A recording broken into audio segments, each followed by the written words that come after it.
Okay, this is how to hook up cable to your DirecTV receiver.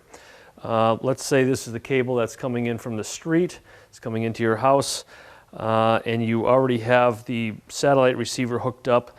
This is the wire coming from the satellite dish going into the receiver, into this port.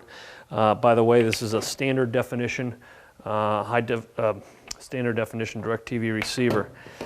The input from the cable would go into the jack that's labeled off air in right here, and then the existing cable coming off of the DirecTV receiver going into the TV remains. That doesn't get touched at all.